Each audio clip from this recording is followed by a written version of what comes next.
Un jugador de fútbol de mi iglesia recientemente escribió un artículo que fue publicado en el periódico local. En el artículo, él describió el fútbol como largos períodos de juego continuo con muy pocos goles. Incluso dijo que a menudo un partido de fútbol ideal termina 1-0. Bien, en cierto sentido, la vida ética cristiana es parecida a un partido de fútbol ideal. En el análisis final, estamos en busca de un gol final único. En otras palabras, el triunfo del reino de Dios. Pero este no es un gol al cual podemos llegar instantáneamente.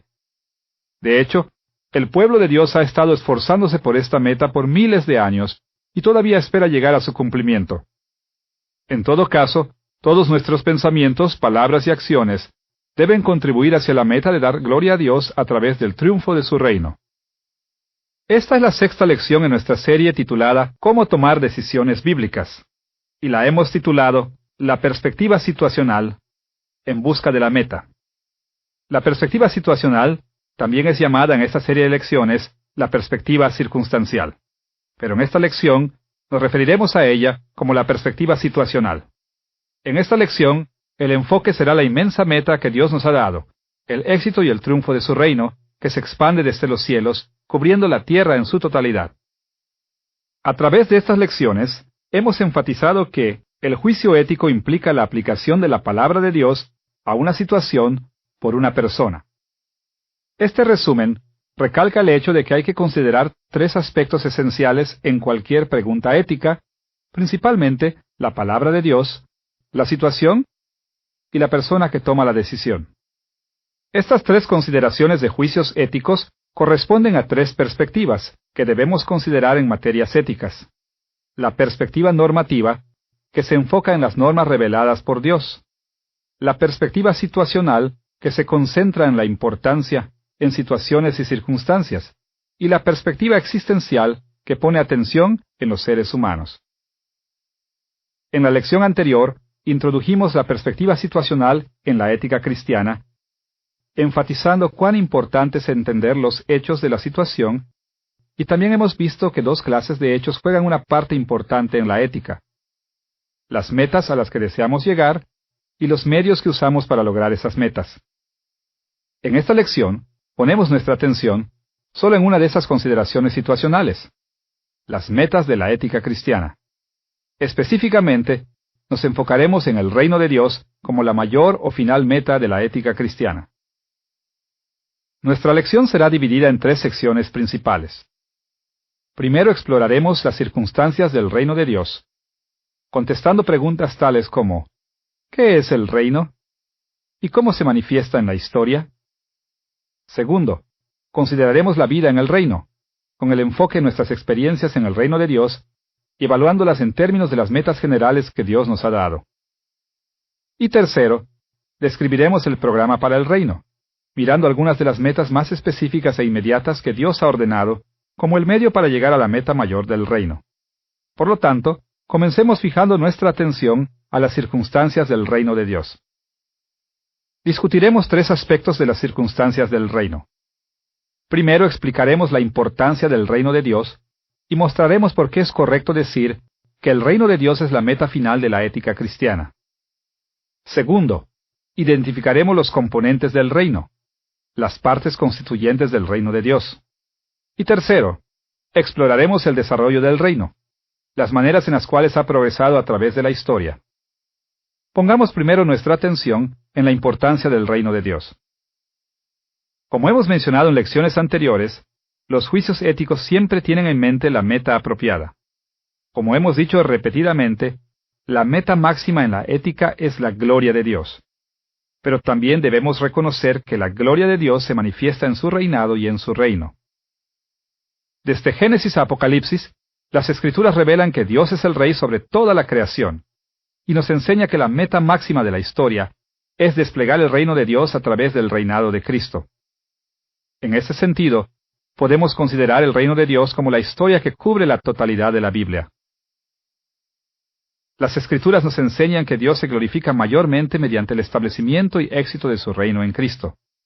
En otras palabras, Él será honrado grandemente cuando sea reconocido por todas las criaturas como el Creador Supremo, el Rey sobre todo. Pablo tiene en mente el fin de la historia en 1 de Timoteo capítulo 1 versículo 17, donde nos ofrece esta doxología. Por tanto, al Rey de los siglos, inmortal, invisible, al único y sabio Dios, sea honor y gloria por los siglos de los siglos.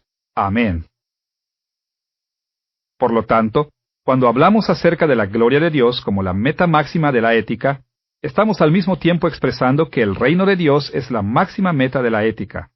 Las Escrituras tienen muchas cosas que decir acerca del reino de Dios como la meta de la ética cristiana. Pero para introducir el tema, nos enfocaremos en algunas de las maneras en que Jesús habló acerca del reino de Dios en el Sermón del Monte, que se encuentra en Mateo capítulo 5 al capítulo 7. Consideraremos 3 ocasiones específicas cuando habló del reino de Dios como la meta de la ética durante el Sermón del Monte. Primero, consideremos la discusión acerca del reino de Dios en las bienaventuranzas al comienzo del sermón. Segundo, consideraremos el Padre Nuestro. Y tercero, nos enfocaremos en la enseñanza de Jesús acerca de las necesidades de este mundo. En cada sección, Jesús indicó que el reino de Dios debe ser la prioridad más importante de nuestras vidas. Comencemos con las bienaventuranzas que se encuentran en Mateo capítulo 5 versículos 3 al 12. Una bienaventuranza es una declaración de bendición. Por lo tanto, las declaraciones de Jesús en Mateo capítulo 5 versículos 3 al 12 son llamadas las bienaventuranzas porque cada una comienza con la frase bienaventurados. Estas bienaventuranzas enumeran muchas cosas que Dios bendice. Las enseñanzas de Jesús acerca de bendiciones son importantes en nuestro estudio de ética porque, como recuerdan, hemos definido la ética cristiana como teología, viéndola como un medio para determinar qué personas humanas, hechos y actitudes reciben la bendición de Dios y cuáles no. De acuerdo con esta definición, cualquier cosa que Dios bendice es moralmente buena y recta.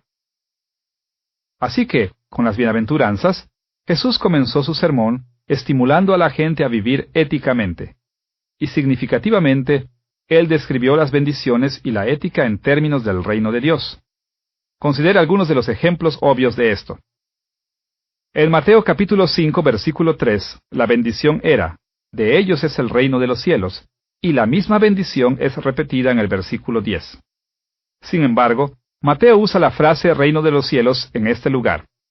Y muchos eruditos han notado que este término es único en el Evangelio de Mateo, y su significado es igual al reino de Dios.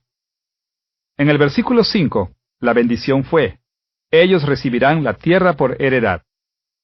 Esta también fue una bendición del reino, pues se refiere a la nueva tierra que Dios va a crear cuando su reino llegue en toda su plenitud.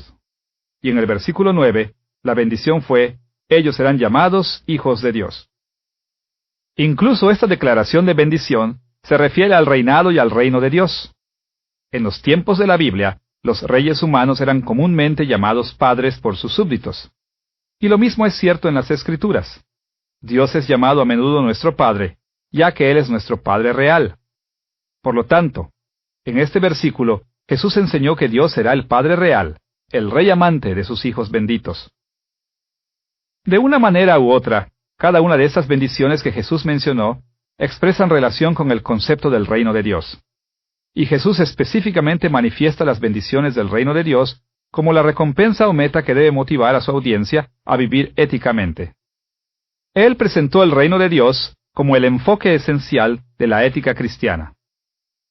Además de las bienaventuranzas, el Padre Nuestro, que se encuentra en Mateo capítulo 6 versículos 9 al 13, también se enfoca en el reino de Dios como la meta de la ética. Considera el comienzo del Padre Nuestro en Mateo capítulo 6 versículos 9 y 10. Padre nuestro que estás en los cielos, santificado sea tu nombre. Venga tu reino, hágase tu voluntad, como en el cielo, así también en la tierra. Cada una de estas 4 declaraciones tiene el enfoque en el reino de Dios. En la oración, Padre nuestro que estás en los cielos, Dios es reconocido como nuestro Padre. Nótese que Él es descrito específicamente como nuestro Padre en los cielos. La imagen del cielo a través de la Biblia es la misma, es el salón del trono de Dios. Por lo tanto, cuando Jesús le dijo a sus discípulos que oraran, Padre nuestro que estás en el cielo, Él tenía en mente que oraran a Dios como a su Padre real, el Rey divino que está sentado en el trono, en el cielo, el gran Padre de su imperio. En la primera petición, santificado sea tu nombre, Jesús instruyó a sus discípulos a reverenciar el nombre de Dios. Las Escrituras comúnmente relacionan el nombre de Dios con su persona y su autoridad. En el contexto del Padre Nuestro, esta es una petición para que toda criatura se postre ante Dios, ya que Él es la máxima autoridad. En la segunda petición, venga tu reino, Jesús exhortó a sus discípulos que oraran para que se cumpliera el reino de Dios aquí en la tierra. Esto estaba en armonía con la enseñanza que Dios está extendiendo su reino celestial por toda la tierra. En la tercera petición, hágase tu voluntad como en el cielo así también en la tierra, Jesús indicó que toda criatura del cielo obedece la voluntad de Dios. Pero Jesús nos instruyó que oráramos para que toda criatura en la tierra obedeciera al Rey divino de la misma manera. Por lo tanto, nuevamente vemos que Jesús está exponiendo el reino de Dios como la prioridad máxima de la ética cristiana. Después de haber visto las bienaventuranzas y el Padre Nuestro, estamos listos para volver a lo que Jesús dice acerca de las necesidades terrenales. Este pasaje aparece en Mateo capítulo 6, versículos 25 al 34. Todos tenemos necesidades terrenales como alimentación y vestido. Pero Jesús enseñó que no debemos tener ansiedad sobre estas cosas. En cambio, debemos enfocar nuestra atención en el reino de Dios. Escuchen las palabras de Jesús en Mateo capítulo 6, versículos 31 al 33. No os afanéis, pues, diciendo, ¿qué comeremos, o qué beberemos, o qué vestiremos? Vuestro Padre Celestial sabe que tenéis necesidad de todas estas cosas. Mas buscad primeramente el reino de Dios y su justicia, y todas estas cosas os serán añadidas. No hay nada de malo en poner la atención apropiada a las necesidades de esta tierra, como alimento y vestido. Jesús aquí estipula muy claramente que buscar el reino de Dios no es una de las tantas metas que tenemos como seguidores de Cristo. Entre todas las metas que tenemos en la vida, nuestra primera preocupación debe ser la gloria de Dios a través del éxito de su reino. Vemos, pues, que en varias ocasiones en el Sermón del Monte, Jesús es bien claro en decir que la máxima meta de la vida cristiana, el gran final hacia el cual todos debemos esforzarnos, es la gloria de Dios a través del triunfo de su reino. Ya que hemos visto la importancia del reino de Dios como la meta de la ética cristiana, debemos examinar las partes del reino con el propósito de encontrar en forma precisa cuáles son sus elementos esenciales. Existen muchas maneras de describir el reino de Dios, pero en esta parte trataremos con tres de las más importantes en el reino. Primero, veremos la función del rey. Segundo, pondremos nuestra atención en el pueblo o los ciudadanos del reino. Y tercero, consideraremos los pactos que gobiernan la relación con el rey y su pueblo. Comencemos con la función del rey en su reino. A menudo, la gente de la actualidad tiene dificultad en entender qué significa decir que Dios es gobernador de su reino, porque muchos de nosotros no hemos vivido bajo la autoridad de un rey humano. Pero en el mundo de la Biblia, la gente estaba bien familiarizada con reyes y reinos. En esos días, se esperaba de los reyes que cumplieran sus responsabilidades hacia los ciudadanos de sus países. Era su responsabilidad proteger y proveer para ellos, y lidiar con ellos en forma amable. Los reyes también tenían la autoridad legal para cobrar impuestos, de formar ejércitos y de regular muchos aspectos de la vida. Los reyes de buena voluntad reinaban con buena sabiduría, en beneficio de su pueblo. Con esfuerzo los protegían de las fuerzas extranjeras, de los problemas domésticos y de la naturaleza. En la Biblia, Dios se presenta frecuentemente como soberano o emperador supremo sobre toda la creación, y todos los reyes de la tierra son sus vasallos, o reyes sirvientes, viviendo en la tierra, pero dando tributo a su superior en los cielos. Por ejemplo, en el Salmo 103, versículo 19 leemos, Jehová estableció en los cielos su trono, y su reino domina sobre todos. Y en el Salmo 47, versículo 10, leemos la siguiente declaración. Pues de Dios son los imperios de la tierra. Él es grandemente enaltecido. La supremacía de Dios como reinante sobre todo es un tema de la mayor importancia a través de toda la Biblia. Aunque el Dios creador ya es rey sobre todas las naciones, las Escrituras también enseñan que Él era rey en una forma especial sobre Israel en el Antiguo Testamento y en la Iglesia en el Nuevo Testamento. En efecto, cuando Dios estableció el trono de David sobre Israel, El trono de David representó la autoridad y el poder de Dios mismo. Escuchen cómo en 1 de Crónicas, capítulo 29, versículo 23, nos habla del rey humano de Israel. Y se sentó Salomón por rey en el trono de Jehová, en lugar de David su padre. Nótese que tanto David como Salomón se sentaron en el trono del Señor en Jerusalén. El trono aún pertenecía a Dios, por lo tanto los reyes humanos de Israel se sentaron en él solamente como sus vasallos. Y en Mateo capítulo 5 versículos 34 al 35, Jesús confirmó que este era aún el caso en sus días.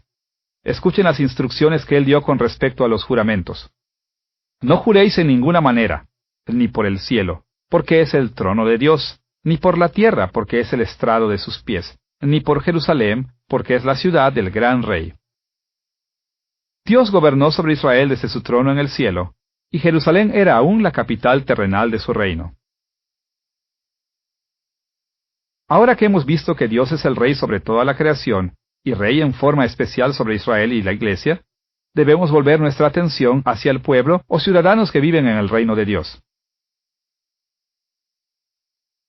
Ya que Dios es el emperador sobre toda la creación, en un sentido su reino siempre ha estado sobre toda persona viviente.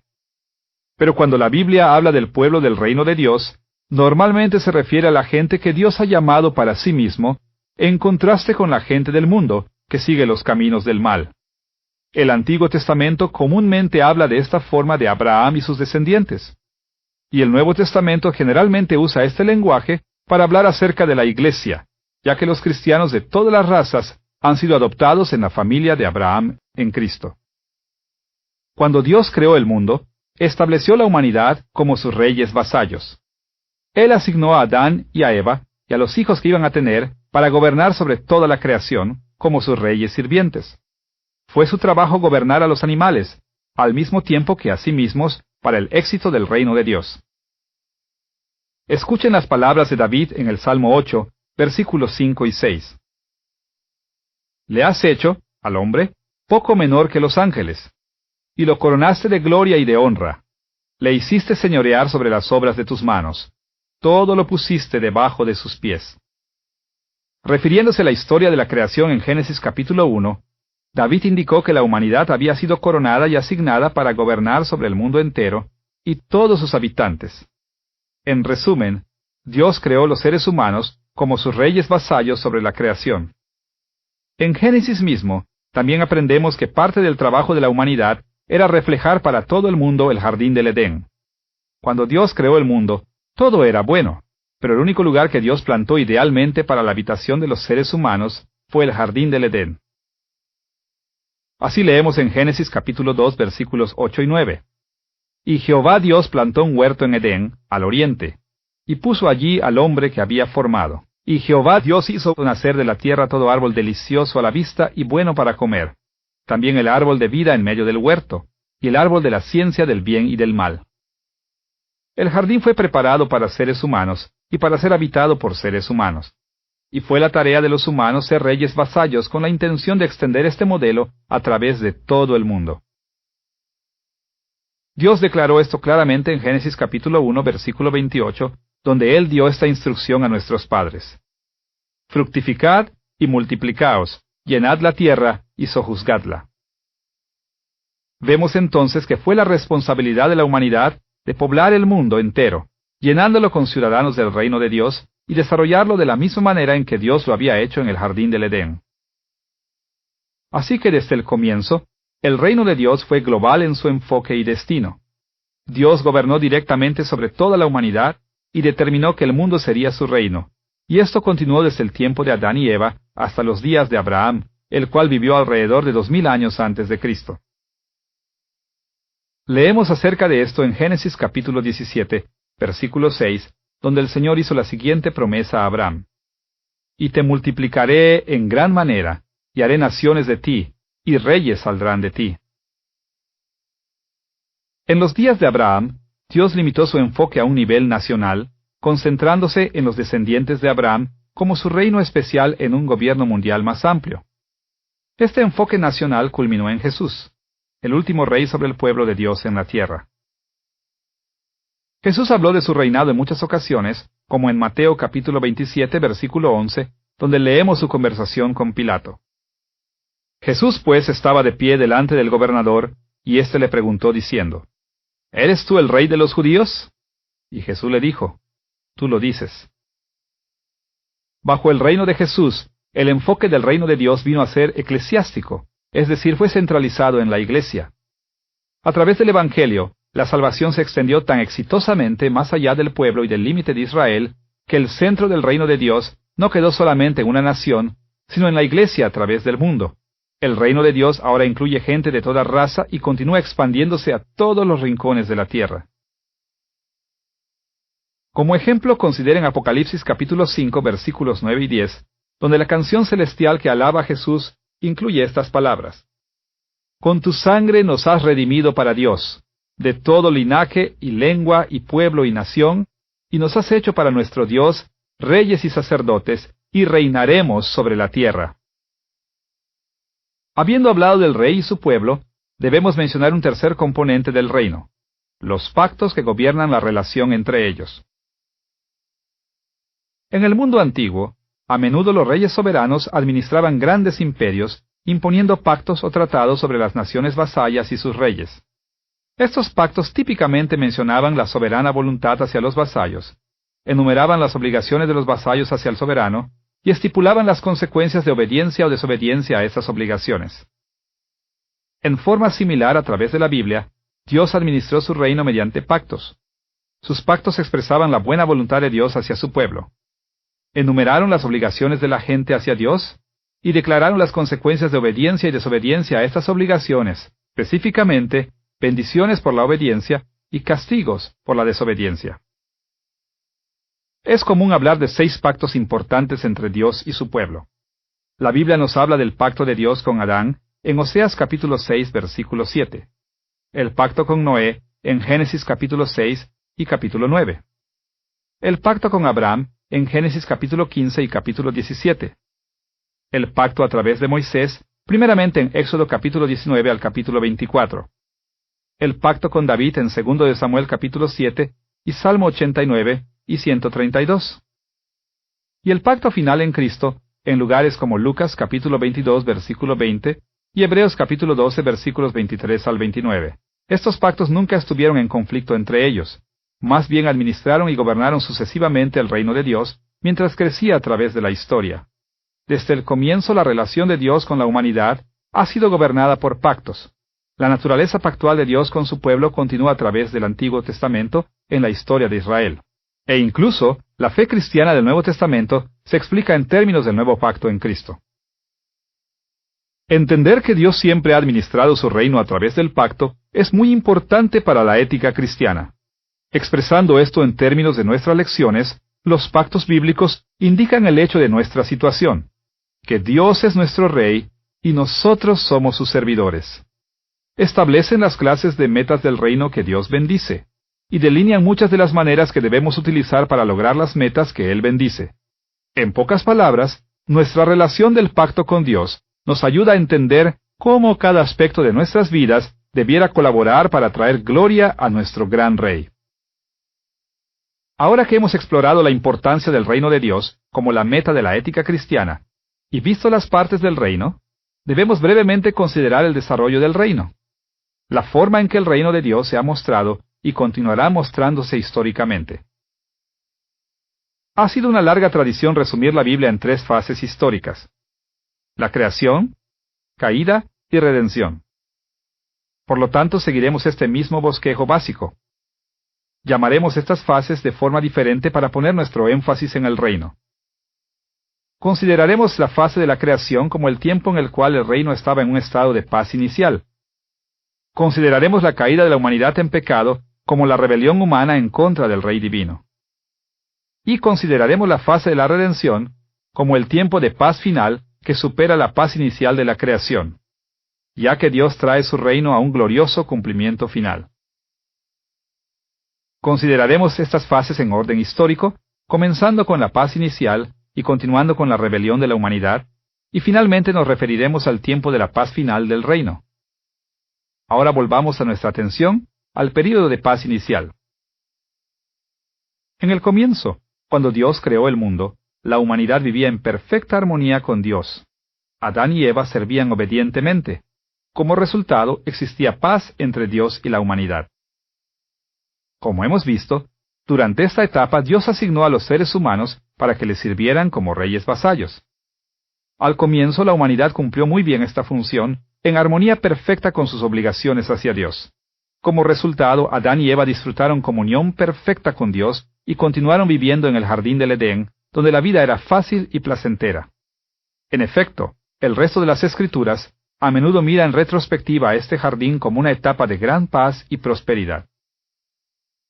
Por ejemplo, en Isaías capítulo 51 versículo 3 leemos estas palabras: Ciertamente consolará Jehová a Sión, consolará todas sus soledades, y cambiará su desierto en paraíso, y su soledad en huerto de Jehová. Se hallará en ella alegría y gozo, alabanza y voces de canto. Durante la época de paz en el jardín del Edén, la vida humana era de disfrute y gozo abundante, de gratitud y canción. En este periodo inicial, el resto del mundo no estaba desarrollado, pero en el jardín, donde la humanidad vivía, existía gran paz. Así como leemos en Génesis capítulo 3, el mundo era un lugar donde trabajar y dar a luz era relativamente fácil y lleno de gozo. No había enemigos amenazando con guerra. No existían animales amenazando con violencia. No había enfermedad amenazando la salud. No había sequía ni inundación, ni fuego amenazando destruir hogares ni cosechas. En cambio, Dios cuidaba amorosamente a Adán y Eva, e incluso caminó y se encontró con ellos en la frescura del jardín. En forma breve, este era el mundo en el cual todos los aspectos funcionaron apropiadamente para el beneficio de la humanidad. Dios, el gran Rey, mostró increíble buena voluntad en el hecho de haberlos creado, dándoles un jardín ideal y dándoles autoridad sobre toda la creación. Con respecto a las obligaciones humanas, el Señor exigió de ellos obediencia y servicio, lo que hicieron sin falta alguna. Y con respecto a consecuencias, la obediencia de la humanidad trajo grandes bendiciones de Dios. Esa fue la forma en que Dios creó al mundo para la humanidad, y es todavía la forma en que el mundo debería ser. Tristemente, la historia del reino de Dios va más allá de este período de paz inicial a un tiempo de rebelión en contra de Dios. Un tiempo en que la humanidad quebrantó las obligaciones del pacto hacia el gran Rey y se pusieron en su contra. Todos conocemos la historia de la rebelión humana inicial en contra de Dios. Génesis capítulo 3 nos muestra cómo la serpiente tentó a Eva para comer del árbol prohibido, del conocimiento del bien y del mal. Y Eva sucumbió a la tentación. Ella dio parte de la fruta a Adán, y él también la comió.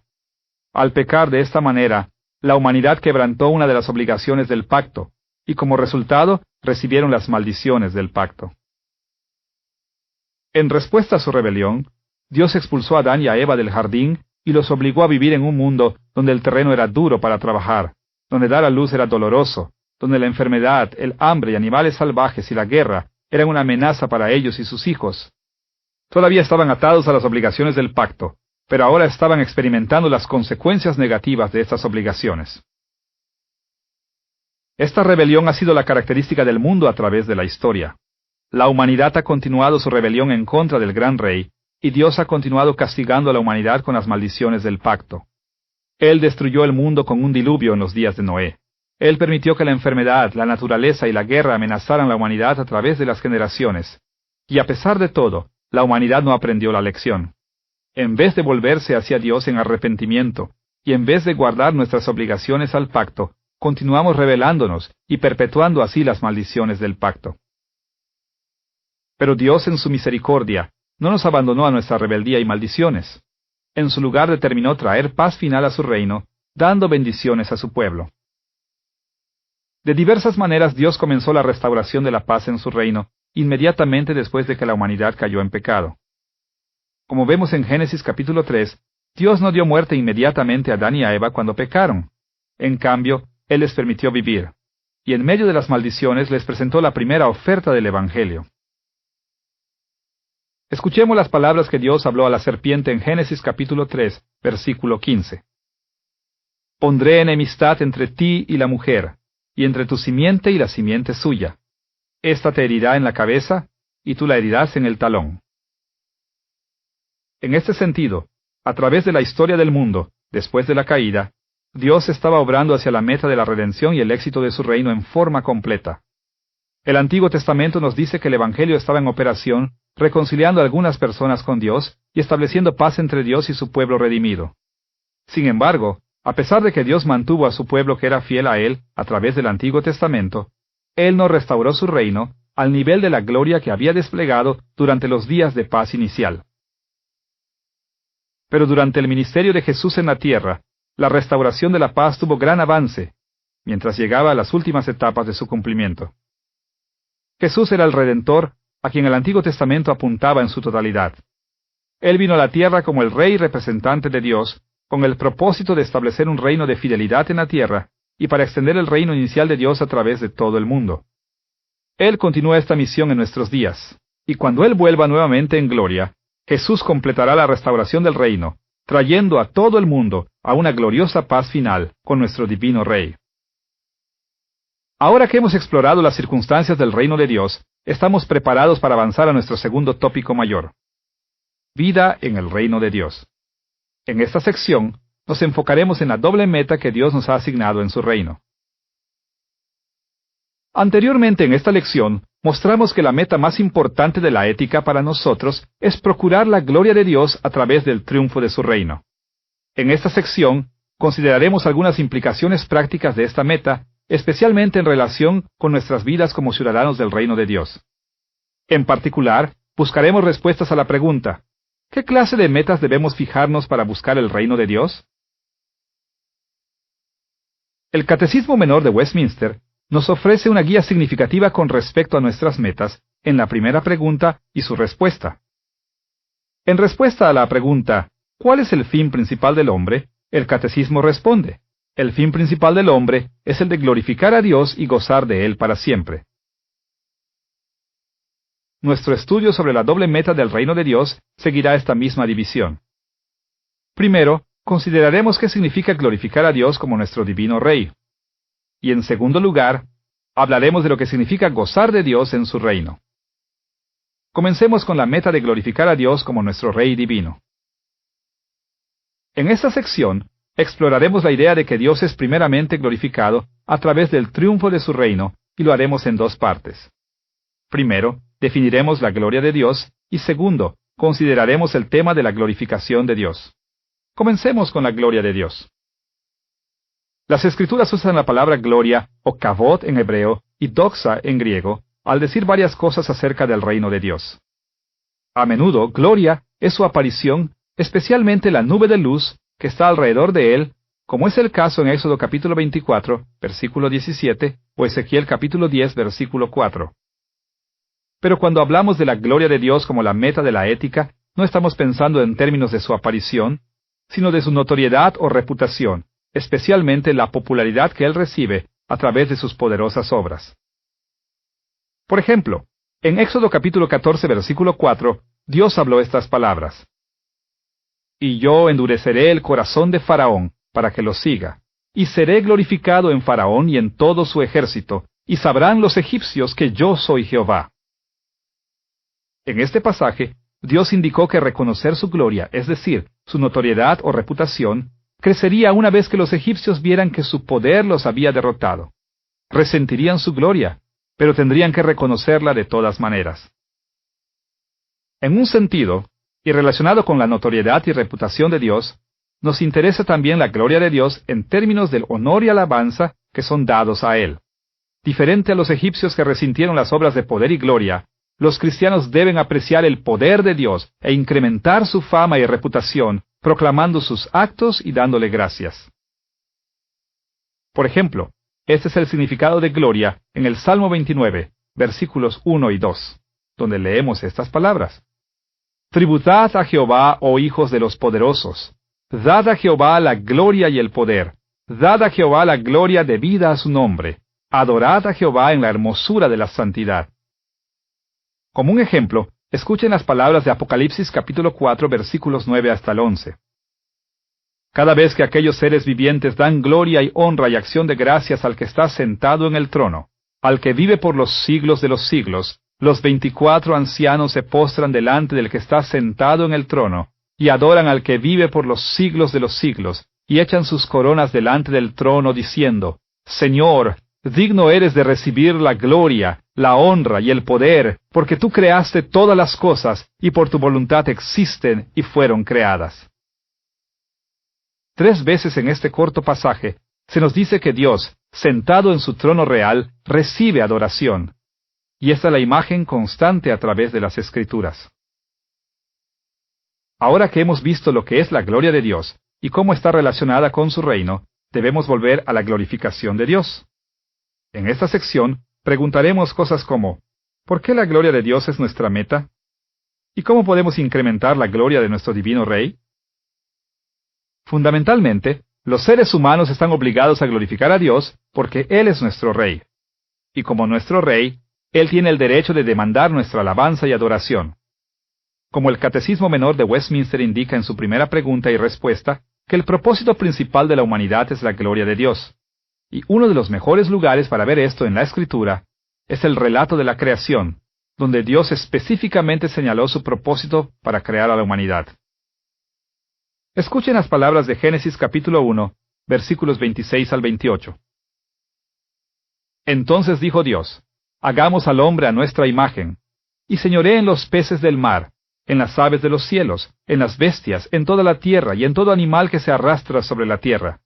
Y creó Dios al hombre a su imagen, y los bendijo Dios y les dijo: fructificad y multiplicaos, llenad la tierra y sojuzgadla, y señoread en los peces del mar, en las aves de los cielos y en todas las bestias que se mueven sobre la tierra. Cuando Dios creó a la humanidad, Él nos asignó un propósito.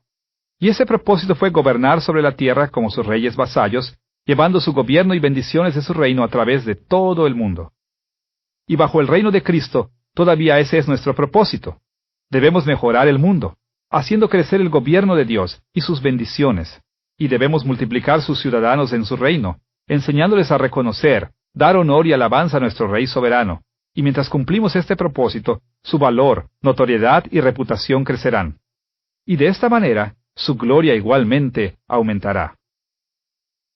Y vemos este énfasis en la gloria de Dios repetirse de muchas maneras a través de las Escrituras. Por ejemplo, los Salmos nos enseñan a meditar en las obras buenas y el poder de Dios, lo cual incrementa su reputación, y nos enseñan a cantar de estas cosas, lo cual es una forma de darle honor y alabanza. Los libros históricos nos muestran muchas de las obras poderosas de Dios, su misericordia y juicio. A través de sus archivos, nos enseñan que debemos recordar la bondad de Dios y su soberanía, y nos dan aún más razones para alabarle. Los libros de los profetas, por su parte, nos enseñan de la esperanza en la gloria futura de Dios. Y esta esperanza debe ser nuestra motivación para procurar rectitud en nuestra vida.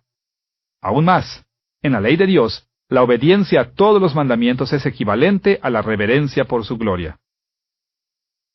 Escuchen la manera en que Moisés hace un resumen en Deuteronomio capítulo 28, versículo 58. Si no cuidares de poner por obra todas las palabras de esta ley que están escritas en este libro, temiendo ese nombre glorioso y temible, Jehová tu Dios. Esencialmente, aquí Moisés puso solo un mandamiento, pero lo describió en 2 formas. Poniéndolo en forma simple, reverenciar el nombre glorioso y magnífico de Dios es lo mismo que cumplir cuidadosamente todas las palabras de su ley. Y esto es así porque cuando tenemos la reverencia apropiada por Dios y por su gloria, estamos expresando esta reverencia en obediencia a todos sus mandamientos. Jesús enseñó esta misma idea en Mateo capítulo 22, versículo 37 hasta el versículo 40. Escuchen sus palabras allí. Amarás al Señor tu Dios con todo tu corazón, y con toda tu alma, y con toda tu mente. Este es el primero y grande mandamiento. Y el segundo es semejante. Amarás a tu prójimo como a ti mismo. De estos 2 mandamientos depende toda la ley y los profetas. Jesús menciona Deuteronomio capítulo 6, versículo 5, para enseñarnos que el mandamiento de amar a Dios es el fundamento de todos los demás mandamientos. Y por supuesto, amar a Dios incluye reconocer y afirmar su dignidad al apreciarle y darle honor. En resumen, amar a Dios es una forma importante de darle gloria. Ahora, así de importante como es mantener nuestros corazones enfocados en la meta de la gloria de Dios, glorificar a Dios es solo una parte de nuestra doble meta. También tenemos que disfrutar de Dios para siempre. Por lo tanto, exploremos este disfrute de Dios, que es un aspecto igualmente importante de nuestra meta máxima. Cuando hablamos de nuestro propio disfrutar como una de las mayores metas de la ética bíblica, algunos cristianos se sorprenderán. Después de todo, nuestra regla para vivir éticamente se supone que es el carácter de Dios y no nuestros propios deseos. Por lo tanto, ¿cómo solucionaremos este problema? ¿Cómo vamos a reconciliar nuestros propios deseos de ser felices con los deseos de Dios de un mundo que le dé gloria y que magnifique su reino? Bueno, la respuesta es que el disfrute humano apropiado trae gloria a Dios. Hablaremos de dos consideraciones que indican que el disfrute humano de Dios realmente trae gloria a Dios. Primero, consideraremos el rol de la humanidad en el reino de Dios. Y segundo, pondremos nuestra atención al rol de la ley que Dios nos dio para gobernar su reino. Comencemos considerando el propósito de Dios para la humanidad como un medio de traer gloria al Rey Divino. Cuando Dios creó el mundo, el rol de la humanidad fue multiplicarse y gobernar sobre el reino de Dios. Pero Dios no quiso simplemente que los ciudadanos solo le sirvieran. Dios es un rey que ama. Él es bueno y lleno de gracia, y benevolente con nosotros. Y Él desea ser amado por nosotros. Su reino ideal no es el de cobardía, por temor a Él, y de obediencia para evitar el castigo. En cambio, en el reino de Dios ideal, todos aman al Señor y tienen compañerismo con Él y con su pueblo. Consideren Romanos capítulo 14, versículo 17, donde Pablo destacó el punto siguiente. Porque el reino de Dios no es comida ni bebida, sino justicia, paz y gozo en el Espíritu Santo. La gente del reino de Dios debe ser caracterizada por el gozo y la paz. En otras palabras, ellos deberían gozar las bendiciones que su Dios provee. Y escuchen las palabras que Jesús enseñó en Mateo capítulo 13, versículo 44, que dice: El reino de los cielos es semejante a un tesoro escondido en un campo, el cual un hombre halla y lo esconde de nuevo, y gozoso por ello va y vende todo lo que tiene y compra aquel campo. El reino de Dios es causa de gran gozo, y la respuesta humana apropiada a las bendiciones del reino de Dios es gozo y disfrute. Jesús dio esta enseñanza en el contexto del día del juicio de Dios. En ese día, los que han sido fieles a la voluntad de Dios heredarán inmensa gloria, una gloria que supera cualquier precio que estuviéramos dispuestos a pagar en esta vida. Y por la llegada de esta gloria, deberíamos regocijarnos en nuestra participación presente en el reino, sabiendo que estamos depositando riquezas en los cielos. Ahora que hemos visto que el goce humano apropiado trae gloria a Dios por el rol de la humanidad en el reino de Dios, debemos volver al rol de la ley, sabiendo cómo las reglas del reino de Dios son designadas con el propósito de traernos gozo. La ley de Dios es la norma revelada por la cual Él gobierna su reino, y estamos obligados a vivir por ellas. Y cuando vivimos de acuerdo a la ley, recibimos las bendiciones que Dios ha dispuesto para la persona obediente en su reino. Por lo tanto, podemos decir que un rol de la ley es instruirnos a vivir en maneras que nos guían a bendiciones y disfrute. Por supuesto, si usamos la ley erróneamente, entonces le pedimos a la ley que cumpla el rol que Dios nunca intentó para ella. Y esto puede conducirnos a terribles consecuencias. Por ejemplo, si tratamos de ganar la salvación con guardar la ley, esta nos condena a muerte. Este era el punto de Pablo en Gálatas capítulo 3, versículo 10, donde comentó acerca de la ley usando estas palabras. Porque todos los que dependen de las obras de la ley están bajo maldición, pues escrito está: maldito todo aquel que no permaneciere en todas las cosas escritas en el libro de la ley para hacerlas. La ley es una maldición cuando la utilizamos erróneamente, como cuando tratamos de ganar la salvación a través de nuestras buenas obras, en vez de los méritos de Cristo. Y en varias ocasiones, la Biblia habla en términos duros acerca del mal uso de la ley. Pero mucho más frecuentemente, la Biblia habla del uso apropiado de la ley de Dios como una gran bendición a la humanidad. Y esto no nos debe sorprender. Después de todo, la ley nos revela a Dios, enseñándonos cómo agradarle y cómo obtener sus bendiciones. Efectivamente, las Escrituras comúnmente hablan de la ley de Dios como delicia, como en el Salmo 1, versículo 2, y como un don gratuito en Salmo 119, versículo 29. Y nos enseña que guardar la ley resultará en las bendiciones del pacto del reino de Dios, como en Deuteronomio capítulo 28, versículos del 1 al 14. En breve, la ley fue dada para nuestro bien, nuestra prosperidad y nuestro gozo. David resumió este concepto de la ley en Salmo 19, versículos 7 al 8, donde escribió estas palabras. La ley de Jehová es perfecta, que convierte el alma. El precepto de Jehová es puro, que alumbra los ojos. Dios nos ha dado reglas para seguir con el propósito de producir gozo en nuestras vidas. Y estas reglas son su ley. Por lo tanto, cuando obedecemos la ley de Dios, gozamos de Él y lo glorificamos al mismo tiempo. Lo gozamos a Él porque Él bendice nuestra obediencia y porque nos agrada traer gozo al Dios que amamos. Y nuestro gozo divino trae gloria a Dios a través del cumplimiento de su propósito, reconociendo su valor y expresándole gratitud. De todas maneras, el rol de la ley nos muestra que disfrutar de Dios es una parte importante de la meta que Dios tiene para la humanidad. Por supuesto, en nuestro mundo presente, nuestro disfrute de Dios es a menudo bloqueado por nuestro sufrimiento. Pero debemos recordar que en el plan de Dios para nosotros, nuestro sufrimiento es un medio hacia nuestro disfrute futuro de Dios. Pasajes como Romanos capítulo 5 versículos 3 al 5, Santiago capítulo 1 versículos 2 al 4 y Primera de Pedro capítulo 4 versículo 13 nos enseñan que Dios utiliza el sufrimiento en la misma manera que el refinador utiliza fuego para quemar las impurezas de metales preciosos. En las manos de Dios, nuestro sufrimiento es una herramienta que prueba nuestra fe y nos trae a la madurez espiritual que finalmente resulta en nuestro gozo. La experiencia de gozo en la humanidad redimida es un elemento crítico en el plan de Dios para su reino. Mirando al rol que Él ha asignado a la humanidad y al rol que Él ha asignado a su ley en su reino, podemos ver que la parte final del plan de Dios para su pueblo redimido es que lo disfrutemos a Él, y nuestras experiencias de gozo traen gran gloria a nuestro divino Rey. Hasta este punto, en esta lección, hemos investigado las circunstancias del reino de Dios y al mismo tiempo la vida en el reino de Dios. Ahora estamos preparados para poner atención al último tema importante, el programa para el reino de Dios. En esta sección nos enfocaremos en metas más específicas que Dios ha asignado a la Iglesia mientras construye el reino de Dios. En cada época, el plan de Dios para el mundo ha sido el mismo. Siempre ha sido su meta establecer su reino a través de todo el mundo, poblándolo con ciudadanos leales y rectos, los cuales convierten al mundo en un paraíso para su gloriosa presencia. Pero siempre es importante recordar que en cada época, Dios ha dado metas específicas para su pueblo, como cumplir esta gran meta sobre todo. En esta sección de nuestra lección, miraremos específicamente a dos de tales instrucciones que Dios dio a su pueblo en etapas críticas en la historia del mundo. Primero, consideraremos el mandato cultural que Dios dio a Adán y a Eva cuando Él creó el mundo. Y segundo, consideraremos la gran comisión que Jesús asignó a la Iglesia inmediatamente después de su resurrección. Veamos primero el mandato cultural.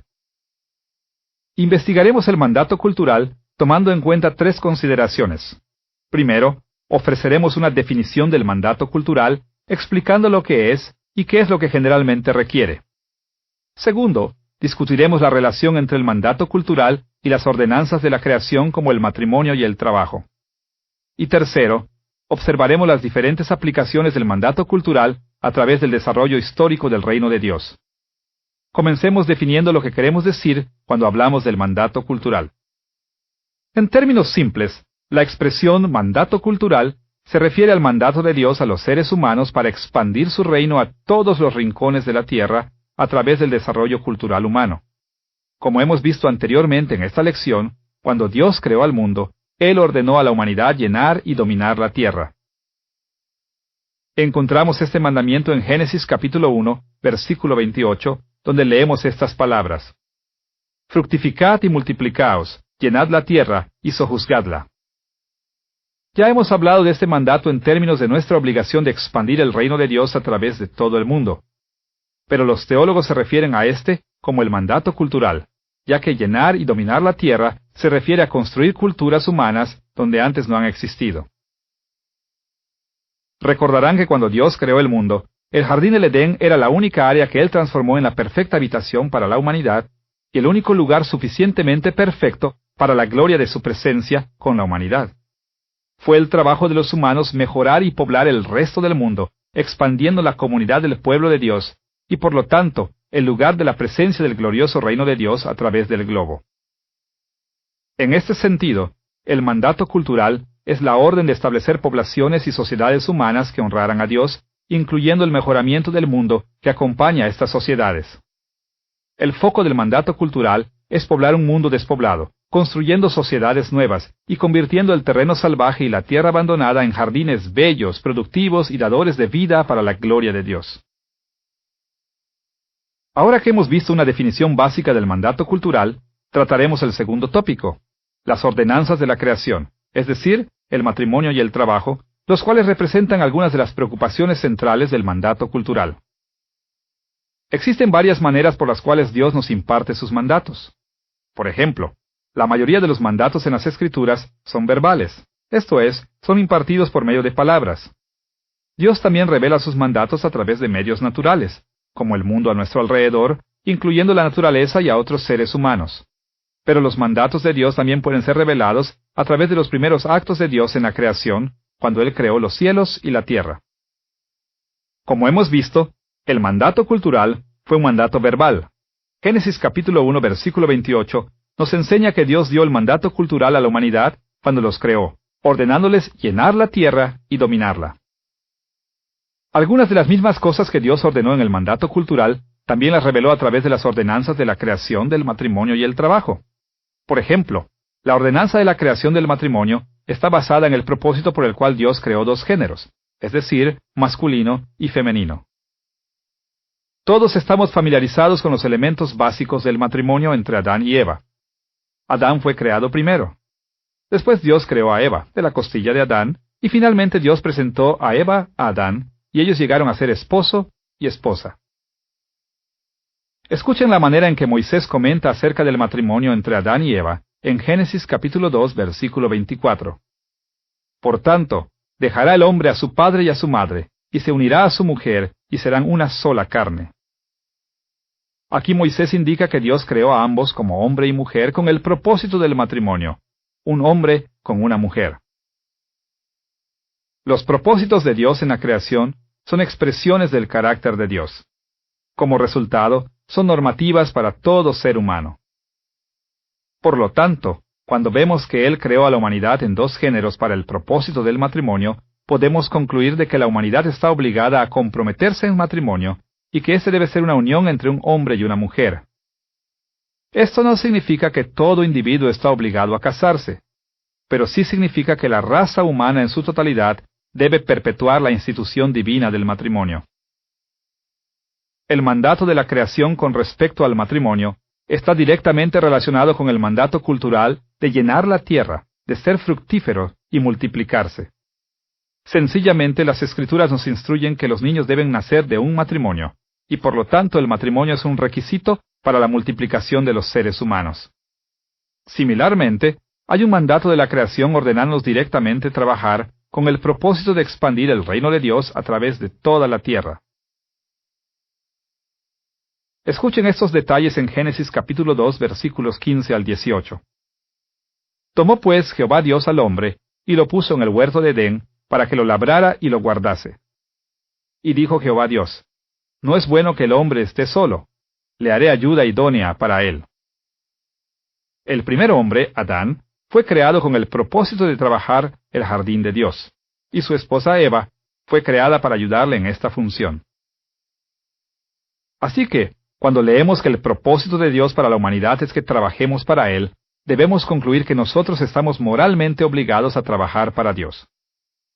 Y este mandato para la creación de trabajar se relaciona directamente con el mandato cultural de dominar la tierra, esto es, establecer sociedades humanas a través del mundo. Después de todo, si fue a través de esfuerzo y trabajo que la humanidad cuidó el jardín de Dios, ciertamente la expansión de este proyecto de incluir toda la tierra habría requerido trabajo en forma sustancial. Como hemos dicho en esta lección, construir el reino de Dios es la meta de la humanidad. Y las ordenanzas de la creación nos muestran dos maneras básicas en que Dios nos ha mandado a trabajar hacia esa meta. Como resultado, la Iglesia siempre debe promover el matrimonio y el trabajo. Y cuando lo hacemos, estaremos expandiendo el reino de Dios en la tierra y le traeremos a Él honor y gloria. Ahora que hemos explicado el mandato cultural y su relación con las ordenanzas de la creación del matrimonio y el trabajo, estamos preparados para considerar las varias aplicaciones del mandato cultural en las diferentes etapas históricas del reino de Dios. Como hemos visto, el mandato cultural fue dado en la creación antes que la humanidad cayera en pecado. En ese tiempo, Dios estaba en paz con su pueblo. Y ya que no había pecado en la sociedad humana, la meta del mandato cultural era simplemente expandir y desarrollar el reino de Dios, especialmente multiplicando individuos en el reino de Dios y organizando el mundo natural y reordenando el mundo natural para crear sociedades humanas. En ese sentido, el mandato cultural fue originalmente un mandato creativo, en vez de ser un mandato redentor y restaurador. Los seres humanos tenían que reproducir más gente a través del matrimonio y crear sociedades organizadas a través del trabajo. Pero con la caída de la humanidad en pecado, la cultura humana cayó en corrupción, y Dios maldijo a la humanidad a causa del pecado. Entre otras cosas, esta corrupción y maldición fue aplicada específicamente al matrimonio y al trabajo. Con respecto al matrimonio, Dios puso la siguiente maldición a Eva, en Génesis capítulo 3, versículo 16. Multiplicaré en gran manera los dolores en tus embarazos, tu deseo será para tu marido, y él se enseñoreará de ti. Noten que la maldición a Eva fue aplicada a la reproducción, que ahora sería sumamente dolorosa para ella, y al matrimonio, que ahora involucraría batallas y conflictos. Dios maldijo a Adán con estas palabras en Génesis capítulo 3, versículos 17 al 19. Maldita será la tierra por tu causa. Con dolor comerás de ella los días de tu vida. Con el sudor de tu rostro comerás el pan. Antes de que la tierra fuera maldecida, el terreno fácilmente se sometía al trabajo humano. Por esta maldición ahora fue mucho más difícil para la humanidad cumplir con su obligación de someter la tierra y extender el reino de Dios geográficamente. La humanidad ha continuado en pecado a través de la historia, pues no hay ninguna sociedad humana que inherentemente manifieste el reino de Dios en la tierra. Pero el mandato cultural aún nos ordena casarnos, procrear y trabajar con el propósito de extender el reino de Dios a todos los rincones de la tierra. Por lo tanto, ¿cómo hemos de extender el mandato cultural a pesar de la corrupción del mundo? La respuesta es que la aplicación del mandato cultural tiene ahora una aplicación más extensa. La meta del mandato cultural es hacer volver al mundo entero para hacer el reino de Dios en la tierra adecuado para habitación de su pueblo. Antes de la caída, eso sería cumplido simplemente a través de la construcción de sociedades y culturas nuevas. Pero ahora el trabajo es más difícil. No solamente debemos llenar la tierra y sojuzgarla con el pueblo fiel de Dios. También debemos restaurar y redimir la sociedad humana caída, purgando el pecado de nuestras culturas. Efectivamente, la Biblia hace claro este énfasis de restauración y redención inmediatamente después de la caída en pecado. Por ejemplo, cuando Dios maldijo la serpiente en el jardín, Él al mismo tiempo dio la esperanza redentora a la raza humana. Escuchen las palabras en Génesis capítulo 3, versículo 15. Pondré enemistad entre ti y la mujer, y entre tu simiente y la simiente suya. Esta te herirá en la cabeza, y tú la herirás en el talón. En medio de las maldiciones después de la caída, Dios presentó el protoevangelio, o el primer evangelio, indicando que Él no abandonaría su creación al pecado y maldición. Entonces vemos que tanto el matrimonio como el trabajo tienen cualidades redentoras. El matrimonio y la reproducción, tan dolorosos y conflictivos como eran, eventualmente producirían la venida del Salvador del mundo. Y el trabajo, aun siendo extremadamente difícil, sustentaría a la raza humana hasta producir la venida del Redentor. Y esta modalidad continuaría a través de la historia, eventualmente resultando en la restauración de todo el mundo. Como por ejemplo, en Génesis capítulo 9, después del diluvio en el día de Noé, Dios repitió el mandato de llenar la tierra, y Él prometió sostener el mundo para que la raza humana pudiera nuevamente sostenerla. Noten que Dios, al aplicar el mandato cultural y las ordenanzas de la creación al mundo de los días de Noé, era una obra restauradora y redentora. Dios acababa de destruir a todo el mundo pecador, y ahora era la responsabilidad de Noé de construirlo, el de sustituir las culturas pecadoras destruidas por otras rectas y piadosas, y repoblar la tierra con seres humanos que obedecieran y dieran honor al Señor. Igualmente en Génesis capítulos 15, 17 y 22, Dios prometió que Abraham tendría innumerables descendientes, y que ellos heredarían no solamente la tierra prometida, sino que eventualmente la tierra entera. Pero había aquí también un aspecto redentor. Abraham iba a conquistar las culturas paganas en existencia en la tierra prometida y las iba a reemplazar con el reino de Dios, y sus descendientes extenderían eventualmente esta conquista a través del mundo entero. Y lo que fue verdad para Noé y Abraham, continuó siéndolo a través de la Biblia. Por ejemplo, en Deuteronomio capítulo 28, Dios confirmó estas mismas promesas abrahámicas en los días de Moisés. Y en Salmo 89 fueron confirmadas nuevamente a David y sus descendientes. Como leemos en Apocalipsis capítulo 11 versículo 15, Jesús eventualmente gobernará sobre toda la tierra, extendiendo el reino de Dios a todo rincón. Y Hebreos capítulo 10 versículos 12 al 14 indican que cuando Jesús haga esto, Él perfeccionará a ambos, el mundo y la raza humana, destruyendo a sus enemigos, y redimirá y restaurará completamente a los creyentes. Aún más, Efesios capítulo 5 versículos 25 al 27 nos enseña que cuando Cristo venga en su reino, Él se casará con la iglesia, y de acuerdo a Hebreos capítulo 2 versículo 13, Cristo tendrá muchos hijos, pues cada creyente es su hijo. Como hemos visto, el mandato cultural expresa el programa de Dios para su reino. Pero desde la caída, los resultados de este programa han involucrado un proceso largo y difícil en la redención y la restauración. Sin embargo, a través del matrimonio y del trabajo, Dios aún está utilizando a la humanidad para cumplir el mandato cultural. Por supuesto, su reino no será completo hasta que Cristo vuelva en gloria. Pero cuando ese día llegue, el mundo entero se volverá en el paraíso que Dios siempre ha intentado.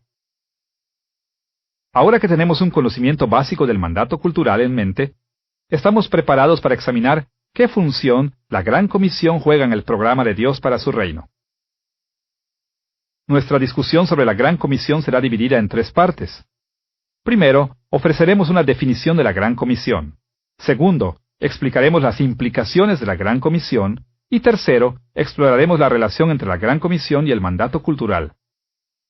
Comencemos con la definición de la Gran Comisión. La Gran Comisión es el nombramiento de Cristo de los 11 apóstoles fieles como los representantes autorizados y el mandato a ellos de propagar el reino a través de todo el mundo. Esta comisión es comúnmente llamada Gran porque explica la misión que abarca no solamente a los apóstoles, sino también la iglesia que ellos construirían. La Gran Comisión está descrita en Mateo capítulo 28 versículos 18 al 20, donde leemos estas palabras del Señor a los 11. Toda potestad me es dada en el cielo y en la tierra. Por tanto, id y haced discípulos a todas las naciones, bautizándolos en el nombre del Padre y del Hijo y del Espíritu Santo, enseñándoles que guarden todas las cosas que os he mandado. Y aquí yo estoy con vosotros todos los días hasta el fin del mundo. La Gran Comisión contiene 3 elementos esenciales. Primero, la declaración de Jesús que Él posee la autoridad de construir su reino y de comisionar a los apóstoles para el trabajo. Segundo, Jesús comisionó o encargó a sus apóstoles, instruyéndoles y autorizándoles para construir su reino. Y tercero, Jesús les aseguró que Él les daría poder y protección en este mandato. Aunque la Gran Comisión fue dada solamente a los apóstoles, la Gran Comisión también compromete a la Iglesia a continuar su trabajo. Después de todo, Jesús comisionó a los apóstoles a hacer discípulos en todas las naciones. Un trabajo claramente muy grande para ser hecho solamente por pocos hombres. Él también habló de estar con ellos hasta el fin del mundo, indicando que Él se aseguraría de que ese trabajo se completaría a su regreso. Estos detalles indican siempre la consideración de que los apóstoles cumplirían la Gran Comisión mediante el establecimiento de la Iglesia para hacer el trabajo. Ahora que hemos definido la Gran Comisión, debemos poner nuestra atención a sus implicaciones. En esta sección, consideraremos las responsabilidades que la Iglesia tiene con respecto a la Gran Comisión. Expresándolo simplemente, la responsabilidad de la Iglesia es continuar el programa del reino que los apóstoles comenzaron. Estas responsabilidades están resumidas en el segundo elemento de la Gran Comisión, es decir, el encargo a los apóstoles. Este encargo se encuentra en Mateo capítulo 28 versículos 19 y 20 y consiste en las siguientes instrucciones. Id y haced discípulos a todas las naciones, bautizándolos en el nombre del Padre y del Hijo y del Espíritu Santo, enseñándoles que guarden todas las cosas que os he mandado. Las instrucciones de Jesús no fueron solamente discipular a la gente en todas las naciones, pero también expandir el reino de Dios, incluyendo las naciones mismas. En otras palabras, Él estaba buscando una expansión geográfica al mismo tiempo que numérica. Es el trabajo de la Iglesia evangelizar a todos en el mundo, traer creyentes y sus familias a la Iglesia, y bautizarlos y enseñarles a obedecer todo lo que Jesús mandó. A través de todas las generaciones, debemos trabajar para traer a todo el mundo al reino de Dios. Habiendo definido la Gran Comisión e introducido sus implicaciones para la Iglesia, podemos volver a nuestro tópico final, la relación entre el mandato cultural y la Gran Comisión. Consideraremos 3 aspectos de la relación entre el mandato cultural y la Gran Comisión: las similitudes entre ellas, las diferencias entre ellas y las prioridades que debemos poner en cada una. Primero, exploremos las similitudes entre el mandato cultural y la Gran Comisión. Las similitudes entre el mandato cultural y la Gran Comisión son de gran alcance. Por ejemplo, obligar a la humanidad a construir el reino de Dios, y aún hacer de esto nuestra meta principal en la vida. Y como parte de la construcción del reino, ambas requieren de nosotros llenar la tierra con ciudadanos del reino de Dios, dando a luz hijos en matrimonios o por medio del evangelismo. Y ambos nos requieren dominar la tierra, ya sea mediante la construcción de sociedades o discipulando naciones. Podríamos resumir estas similitudes diciendo que la Gran Comisión es la aplicación de Cristo del mandato cultural hasta que Él vuelva. Desde el ministerio de Cristo en esta tierra, la Gran Comisión ha sido y continúa siendo una manera importante de aplicar el mandato cultural, y la Iglesia está obligada a seguirla. En añadidura de estas similitudes, también hay diferencias entre el mandato cultural y la Gran Comisión que debiéramos considerar. Una diferencia importante entre el mandato cultural y la Gran Comisión es que el mandato cultural es para cada era, y la Gran Comisión se enfoca en la situación especial de la Iglesia antes del retorno de Cristo. El mandato cultural fue dado en la creación, y desde ese tiempo en adelante ha sido el trabajo de la humanidad transformar el mundo en un paraíso digno de la habitación de Dios.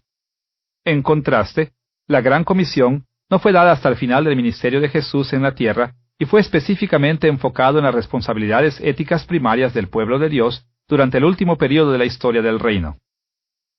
El mandato cultural requiere que la humanidad se case y dé luz a hijos físicos con el fin de procrear más seres humanos. También requiere procrear hijos espirituales que sean el reflejo de Dios en su reino. En contraste, la Gran Comisión enfatiza solo la necesidad de procrear hijos espirituales haciendo discípulos. Finalmente, habiendo mirado a las similitudes y diferencias entre el mandato cultural y la Gran Comisión, debemos tornar a la materia de prioridades. A menudo en la historia de la Iglesia cristiana, se ha discrepado sobre cuáles de los grandes mandatos de Dios tienen prioridades sobre los otros. Algunos han argumentado que los cristianos deberían concentrar sus vidas en los requerimientos del mandato cultural, involucrándose en el matrimonio, la procreación y el trabajo en construir la cultura humana. Otros han argumentado que estos requerimientos han sido superados por el mandato del Evangelio de hacer discípulos a través del evangelismo y la enseñanza. Esta tensión tiene significado práctico muy importante para cada uno de nosotros. ¿Debemos concentrarnos en una dirección o la otra? ¿Debe el construir culturas humanas tener precedente sobre un ministerio del Evangelio? ¿O debe el ministerio del Evangelio tener prioridad? En un sentido, el mandato cultural tiene prioridad sobre la Gran Comisión, en que vino primero y expresa la meta primaria de la humanidad. Básicamente el triunfo completo del reino de Dios a través del mundo entero. Pero en otro sentido, la Gran Comisión tiene prioridad en que aplica el mandato cultural a las circunstancias especiales de la época presente, enfocándose en las necesidades especiales que deben ser hechas en nuestra era. Mientras esperamos que Cristo retorne en gloria, una de nuestras prioridades superiores es el rescatar hombres y mujeres a través del mundo del poder del pecado, a través de la proclamación del Evangelio. Como resultado, habrá tiempos en que los mandatos explícitos del mandato cultural y la Gran Comisión parecerán estar en tensión. Cuando sintamos esta tensión, siempre debemos asegurarnos en poner atención especial a las prioridades de la Gran Comisión. Si encontramos tensión en nuestras vidas entre el precepto del mandato cultural hacia el matrimonio y el trabajo, y el precepto de la Gran Comisión de evangelizar y discipular, debemos evaluar el mandato cultural a la luz de la Gran Comisión. Debemos entender que las declaraciones de la Gran Comisión son interpretaciones y aplicaciones normativas del mandato cultural para nuestro tiempo. Y en ese sentido, debemos dar alguna prioridad a la Gran Comisión cuando se trata de una aplicación moderna. En 1 Corintios capítulo 9, versículos 15 al 23, Pablo habló de renunciar su derecho de casarse y de ser pagado por su trabajo. Escuchen sus palabras aquí. Pero yo de nada de esto me he aprovechado. Me he hecho siervo de todos para ganar a mayor número. Y esto hago por causa del Evangelio, para hacerme copartícipe de él. En conclusión, el mandato cultural es el programa sobre todo en su reino. Su meta última es el propagar su reino a través de toda la creación, y el poblar su reino con ciudadanos fieles. Y él ha establecido mandatos de la creación como el matrimonio y el trabajo como un medio de consumar esta meta. Pero la caída de la humanidad en pecado hizo para nosotros esta meta imposible de cumplir. Por lo tanto, Dios ha comenzado a redimir la raza humana con el propósito de restaurar el mundo y tornarlo en un reino perfecto. Y el medio principal que Él ha provisto para esta redención y restauración es el evangelismo y el discipulado, esas cosas que Él ha mandado en la Gran Comisión. Por lo tanto, la Gran Comisión es la aplicación normativa del mandato cultural para esta era presente en la cual las fases finales del reino de Dios han ya comenzado, pero no han llegado a su realización completa. En esta lección, hemos visto que el reino de Dios es la meta última de la ética cristiana. Hemos considerado las circunstancias del reino de Dios, incluyendo su importancia, sus componentes y su desarrollo. Hemos discutido nuestra experiencia del reino de Dios, mirando nuestra doble meta principal, y hemos visto el programa para el reino como está declarado en el mandato cultural y la Gran Comisión. El éxito del reino es la meta última de Dios para su creación. Por lo tanto, debe ser nuestra meta última también. En efecto, cada uno de nuestros pensamientos, palabras y obras deben servir en alguna manera a la construcción del reino de Dios. Y cuando esto ocurre, Dios aprueba y las bendice, por lo cual pueden ser correctamente llamadas buenas éticamente. Y cuando distraen de la meta del reino, Dios las condena, por lo que son llamadas malas. Cuando queremos hacer juicios éticos, debemos tomar en cuenta la forma en que nuestras decisiones serán de impacto en el reino de Dios.